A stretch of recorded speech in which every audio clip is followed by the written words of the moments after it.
নমস্কাৰ সকলোকে। আপুনি পাতি পইচাটো দেখিছেনে? এই পাতি পইচাটোৰ সহায়ত জ্যোতিষৰ এটা চবচে বেছি পাৱাৰফুল ৰেমেডি কৰিব পৰা যায়, যাৰ সহায়ত আমি আমাৰ গ্ৰহ কেতু আৰু ৰাহুক বেলেঞ্চ কৰিব পাৰোঁ।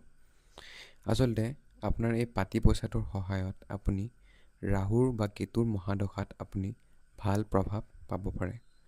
সেইটো হৈছে যে আপুনি এনেকুৱা আপোনাৰ যোনটো ভাৱত ৰাহু বা কেতু বহি আছে, যেনেকৈ হৈছে যে প্ৰথম, দ্বিতীয়, তৃতীয়, এইটো এটা লাল কিতাপৰ ৰেমেডি হয়। আৰু এই ৰেমেডিটো আমি পাৰফৰ্ম কৰিলে আমাৰ ৰাহু আৰু কেতু দুটা গ্ৰহই আমাক ভাল ফল দিব। সেইটো হৈছে যে আপুনি যিমান যোনটো ঘৰত আপোনাৰ ৰাহু বা কেতু গ্ৰহটো বহি আছে, যেনেকৈ হৈছে আপোনাৰ যদি ৰাহু লগ্নত আছে তেতিয়াহ'লে এটা পাতি পইচা ল'ব, আৰু যদি আপোনাৰ ৰাহু বা কেতু পঞ্চমত বহি আছে তেতিয়াহ'লে পাঁচটা ল'ব। তেনেকুৱা আপুনি ৰাহু আৰু কেতু দুটাৰে দশাত এই কামটো কৰিব পাৰে।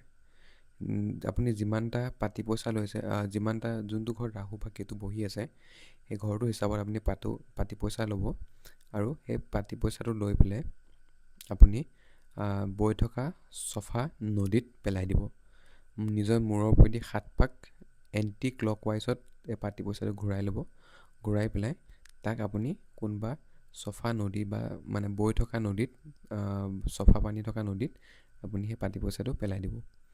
এইটো আপুনি যোনদিনাখনৰ পৰা মানে আপুনি আৰম্ভ কৰিছে, বা আপোনাৰ ৰাহু যদি দশা চলি আছে তেতিয়াহ'লে ৰাহু কিমান নম্বৰ ঘৰত বহি আছে সেইটো আপুনি মন কৰিব, আৰু যদি কেতুৰ যদি দশা চলি আছে তেতিয়া কেতু কোনটো ভাৱত বহিছে সেইটো মন কৰিব। যদি পঞ্চমত আছে ৰাহু বা কেতু যদি পঞ্চমত আছে তেতিয়াহ'লে 5 দিন একে লেঠেৰিয়ে এই কামটো কৰিব। আৰু যদি কেনেবাকৈ দ্বিতীয়ত আছে তেতিয়াহ'লে 2 দিন কৰিলেও হ'ব, তৃতীয়ত আছে যদি 3 দিন কৰিব। তেনেদৰে আপুনি এই কামটো ভাগ কৰি ল'ব।